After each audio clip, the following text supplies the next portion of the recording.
we've had on Buff Bagwell on our show before, and later on you worked with him in WCW. You guys won the WCW World Heavyweight World Tag Team Championship. How did you get hooked up with WCW? You mentioned Eric Bischoff you worked with in the AWA. Was he around WCW when you got brought over there, or did somebody else bring you over?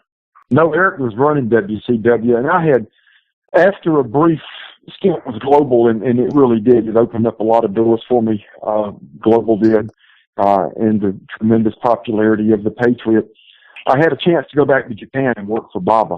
And the very first time I had gone, either in 89 or 90, I didn't do very well, and probably wasn't prepared for the type of matches and work that those guys were doing. So once they saw that I had gotten better, I had more experience, and that happens with any young wrestler. I had just improved, and they liked the character. They asked me to come to Japan, and I worked there for a couple of years, and decided that I wanted to come back home and work in the States. And plus, the style of work in Japan was so much more physical than it was in the States, and it was so much tougher on your body. I felt like I needed a break from that. So I contacted Bischoff to see if he would be interested, and he said, absolutely, would love to have you. He and I sat down, had a meeting, agreed to a 3-year deal, shook hands, signed it, and, I mean, it was all done within an hour. That's awesome. And when you went back over to Japan, were you wrestling underneath the hood then as the Patriot? Yeah, I was wrestling. That was, like I was saying, that was, one of the reasons they wanted me to come back after the not so successful first time I went. I had, gotten better and more experienced as a worker, and I was now working as a Patriot, and it was an extremely popular character. So they wanted me to come back over and actually, after the very first night I had gone back, asked me if I would work full time with them. And I agreed to do so, and did that for a couple of years until I decided to come back to the States and then went to work with Bischoff and WCW. And I worked single matches probably for the first couple of months I was there. And Greg Gagne was part of a booking committee that they had at the time. It was Flair, Arn Anderson, Kevin Sullivan, Greg Gagne. It was a disaster. When you got more than one guy in charge, it's a disaster. But they had a whole group of guys on a booking committee. And they came to me and asked me if I would be willing to work with Bagwell. They had an idea for a tag team called Stars and Stripes. And I knew Marcus from our days in the GWF. He worked down there as a handsome stranger. And I knew Marcus and always got along with Marcus, and a little bit older than Marcus. Marcus was extremely young when he broke into the business. But I agreed to do it. I thought it would be a good thing. And we had a good run there in WCW. Bagwell and I did. And I still talk to Marcus to this day and keep in contact with him. So, he and I had a good friendship for a long time now. This is the Undisputed Wrestling Show, and we are talking to the original Patriot, Del Wilkes. Now let's kick it on over to the Morning Star, Will Huckabee. Yes. Once again, it's good to talk to you. So, right there at WCW was right before the Monday Night Wars, I guess. What was the atmosphere like there? I mean, did you enjoy working for Bischoff? Things like that. Well, yes and no. I didn't have a problem with Bischoff. Bagwell and I were tag team champs twice there, so they were using us in a good way. But it was a very cliquish group. You've got so many guys that were on that booking committee, and they had so many little factions of their friends that were running around, and it was just real cliquish. It was, I don't know, it was almost like a bunch of girls. Everybody was jealous of each other, and they were constantly in the corner of the dressing room, the locker room, talking about each other. And so therefore, I just sort of isolated myself from them. I liked the fact that I was in the States working. I liked the fact that, I could be close to home. I liked the fact that the work was less taxing on my body, but I didn't like the atmosphere that I had to do it in. And it just got old. As a matter of fact, when we would do TV shows at the Center Stage Theater in Atlanta, I would always dress with and back then that's what they referred to them as the job guys or the enhancement guys. They had their own dressing room, the locker room, and I'd go in there with those guys because there were no ego problems in there. There were no issues in there. They were glad to be there. They were happy to be there. They enjoyed the business. They loved the business. So I just tried to hang around those guys as much as I could and just isolate myself from the rest of the guys that were worried about who was getting the push and who was wearing this or who was doing their move and, you know, kissing up to Flair and Hogan and Savage and stuff like that. So that grew pretty old with me after about 2 years, and I left. All right, my next question is basically a two-part question because you had the opportunity to work with both of them. Excuse me. Do you think that, or what is your opinion on Buff Bagwell and Paul Roma? For Buff Bagwell, I've heard stories about him being kind of a prima donna backstage. And for Paul Roma, do you feel that he got a bad rep as far as his work rate and him being a four horseman? Well, listen, Bagwell and I worked with Roma and Orndorff for, it seemed like an eternity. So I was around both of them quite a bit. And I mean this is nothing other than you've asked me a question and I'm going to give you an honest answer. I never saw, and I'm very well aware of the issue with Bagwell that he has heat with a lot of the guys. I couldn't tell you why. I never saw that side of Marcus. I never saw it around the other guys. I never saw it backstage.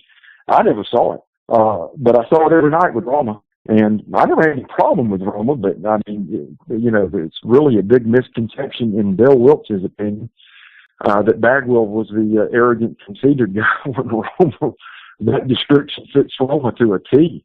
But I never had any issues with him or any problems with him, but that's how I would describe him at that time, you know, just his attitude and the way that he carried himself. He was a tremendous athlete. The guy could do things in the ring that, you know, very few people could do, and always enjoyed working with him and Paul. But to me, he was the arrogant one at the time, not Bagwell. This is the Undisputed Wrestling Show. The original Patriot Del Wilkes is joining us tonight. You made a mention of something I wasn't even aware of, Del. Was it really all the time that the enhancement talent had their own dressing rooms and they never really mixed and mingled with the stars? Yeah, and I don't know if it was by design, but that was the way it worked out. I mean, they just migrated toward each other, and especially there was no, it was an extremely ego-driven group, and so yeah, I mean, every time we did TV, at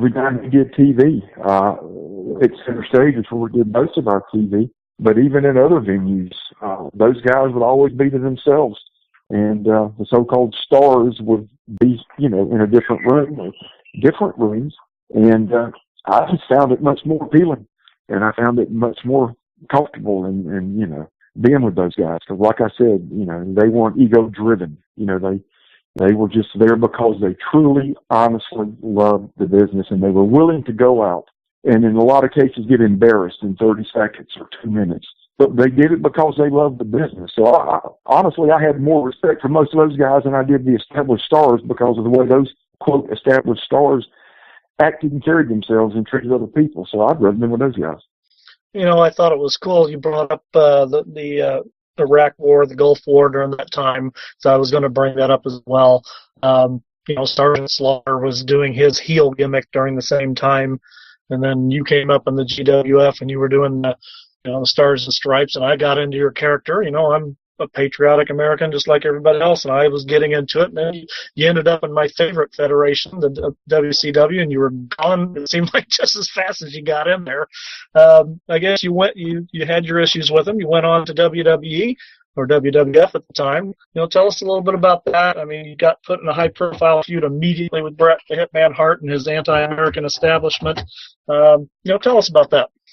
Well, actually, I didn't go from WCW to WWF at the time. It was called WWF. I'd been in WCW. I'd signed a 3-year deal with them, and I'd been there about 2 years. And I just grew tired of all the stuff I was just telling you guys about. So I had been contacted already by someone from Mr. Baba's office in Tokyo about going back to Japan, and I was ready. I was ready to get back to a place where the guys were close, a close-knit group of Americans that worked for Baba. And the work was, inside the ring was good. It was believable. You couldn't see through it. I was ready for that again. And even though I knew it was a much tougher physical style of work. And so I went to Bischoff and said, look, man, I want out. I got a year left on my deal, and I want to go. I'm going back to Japan, and I'll walk away from this. I'm not going to be competing against you. The people in this country, in America, won't see me on TV because I'll be working in another country 6,000 miles away. The only way anybody over here could see me would be through, tape. And I said, just let me go. I don't have no interest in working here anymore. And he wouldn't let me out of the contract. And I guess I can understand that, but I'd already made my mind up. I was going whether he let me out of it or not. So the day after we met, or maybe a few days after we met, I was on a plane back to Tokyo when I was supposed to be in Tupelo, Mississippi at a pay-per-view. And I didn't even tell Bagwell I wasn't going to be there. I just got on a plane and was headed back to Tokyo to start working for Baba again. And I guess I spent a couple of more years there before I ended up back in America working for Vince in the WWF. So how much heat did you get for doing that, I guess, with the boys? Guys like Bagwell, who's pretty close to you, and you just said you didn't tell them or any of the boys in WCW. Do you get a lot of heat from those guys by not showing up? No. Or they knew how you felt? Guys in the business, if you've worked in the business at that level and, when it is your sole source of income, this is the way you pay your bills. It's the way you feed your family. It's everything that you have. You have to make decisions that suit you the best. And we all understand that and understood that. And, no, it was never a problem with the boys. Now, I got a lot of heat from Bischoff. He was ticked off about it and fired off a letter to Bob and threatened to sue him and threatened to sue me and all this stuff. But we just ignored it. Mr. Bob asked me what I thought we should do, and I said, I think if you ignore it, it'll go away.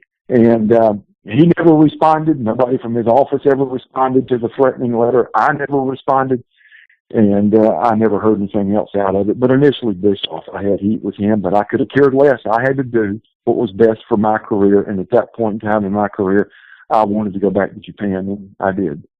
Back in Japan, and you spent a lot of time over there, and you were able to, talk on a more realistic level and being able to decipher the differences between the styles of wrestling. And you pretty much said it's a lot stiffer there. I guess how did you take the wrestling there? I mean, the guys like Hansen and people like that who really pound you hard. I mean, what kind of a difference did it do to your body, I guess?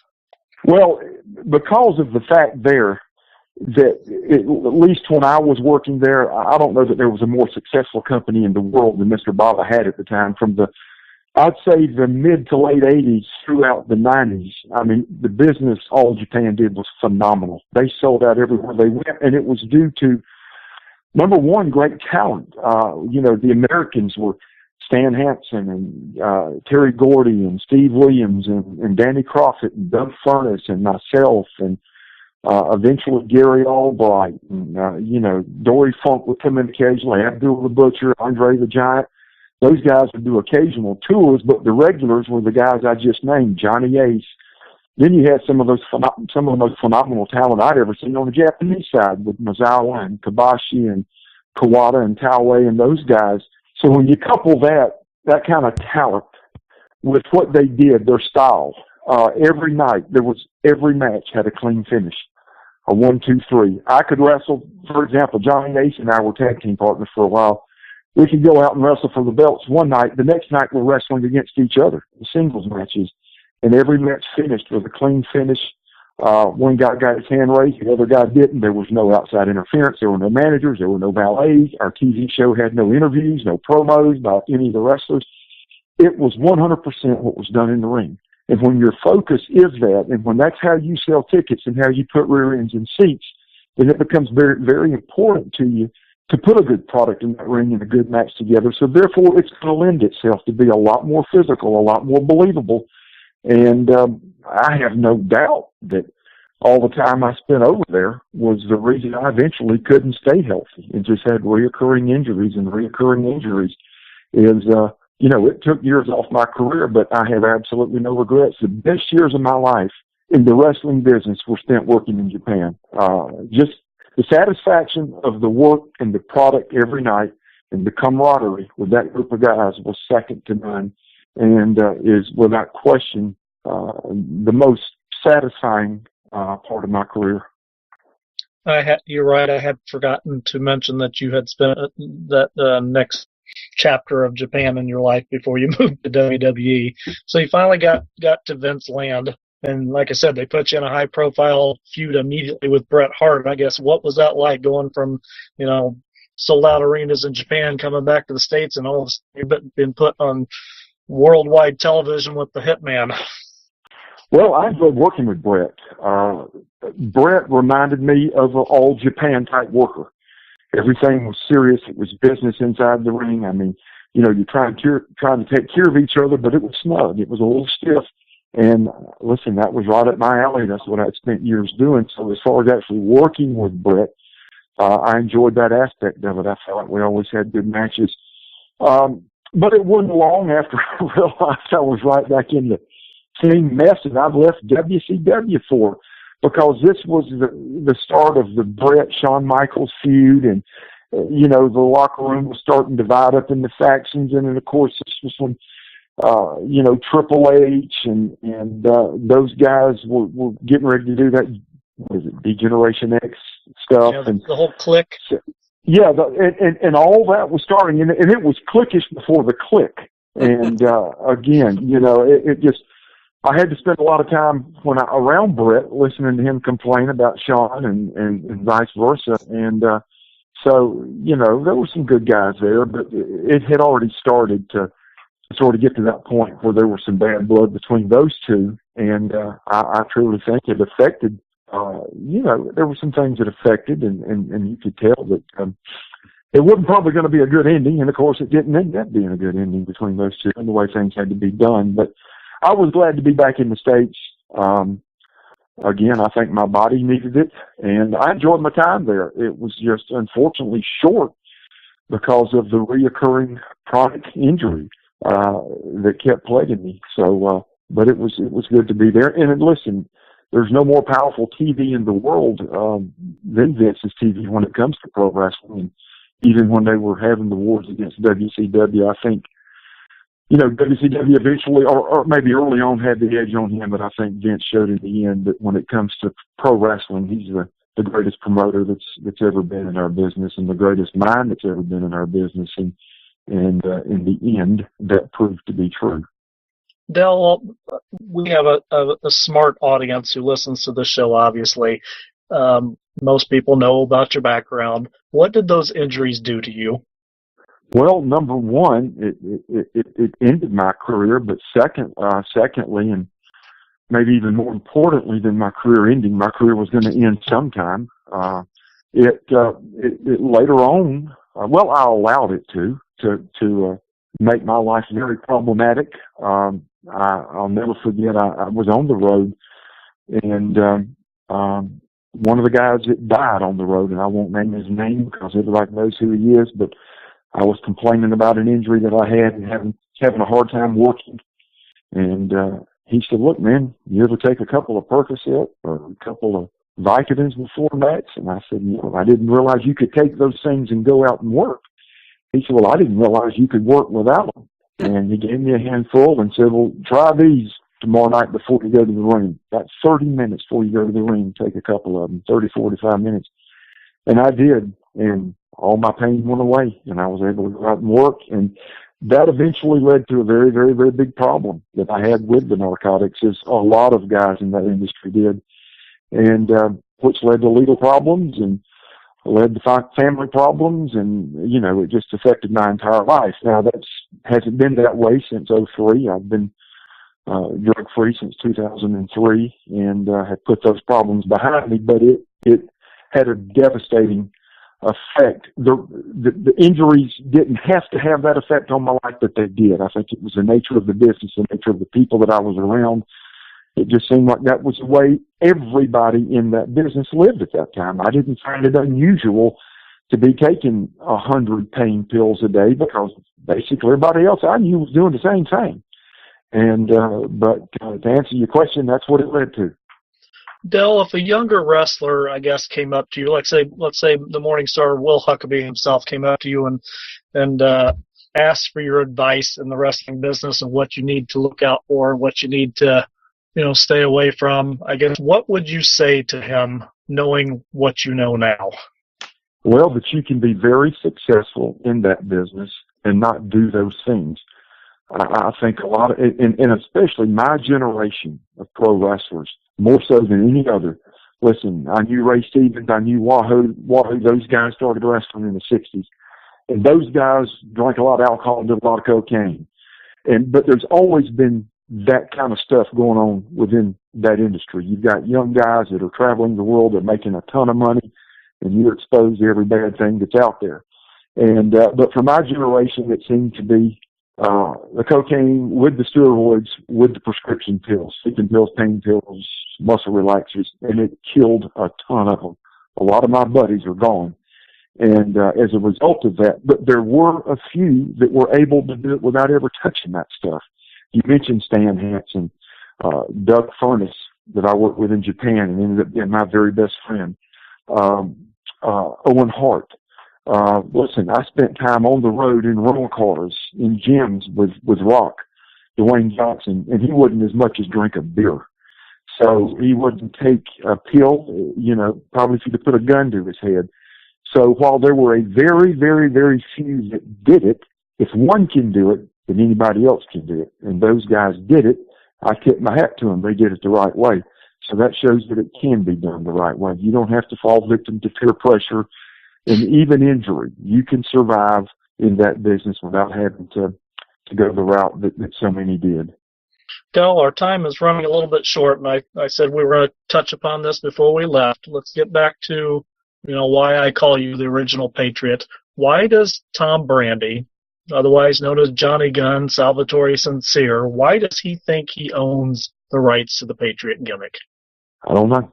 I guess you'd have to ask him that. He claims, and I'm not an internet person. I'm not a computer person. I don't do those things. I don't own a computer.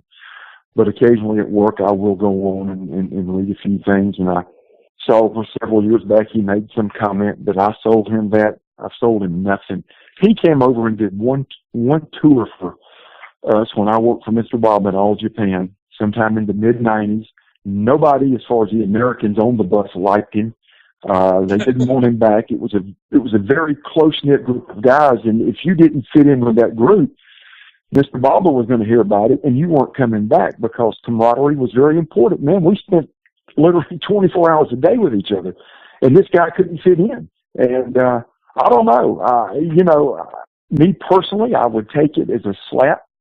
If I had to pretend to be somebody else, that would maybe say to me that, what is it that I'm doing that's not right? If I can't come up with my own character, my own gimmick, and go out and do that.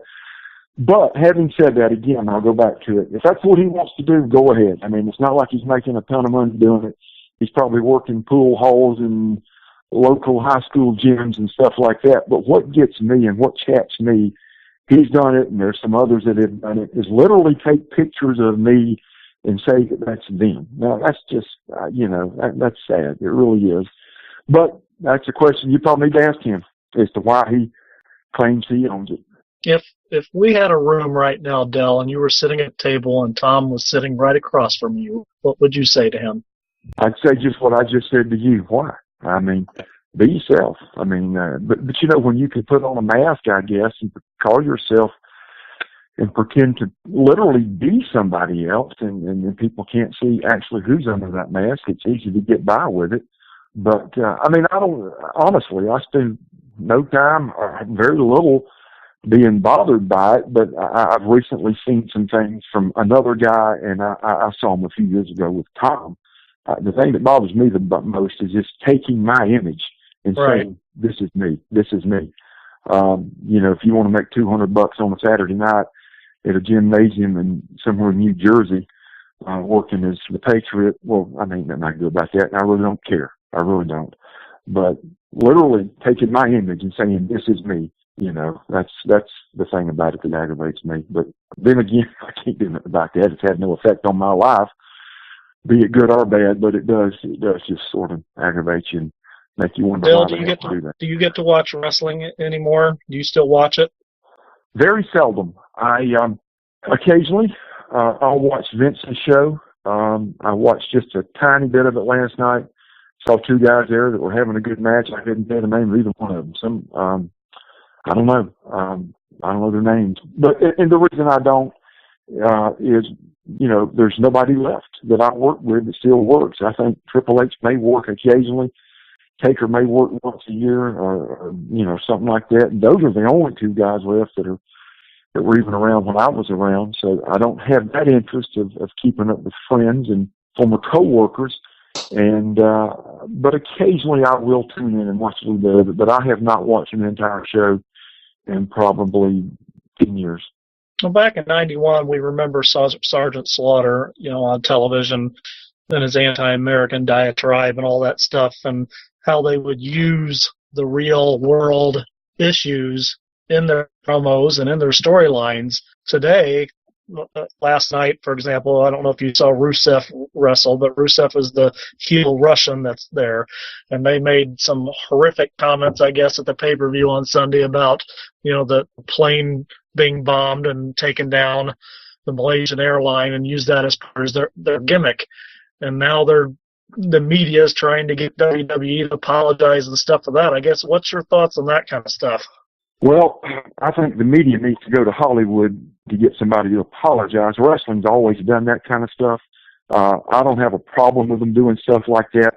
To me, as long as it's not vulgar, as long as it's not sexually overt, then wrestling's always done that. I mean, they've always taken advantage of the political climate. And anybody with any sense nowadays especially knows that wrestlers, it's an outlandish business. But I find it somewhat hypocritical of the media to criticize them for that when you got Hollywood peddling a bunch of filth and smut to kids all across this country. So I would call hypocrisy on the media for that. Absolutely. Del Wilkes, I want to thank you so much for joining us tonight. You've been a class act, and I'm glad I got to talk to you. Hope we can have you again on the show sometime later. All right, fellas. I appreciate it. Y'all have a good night.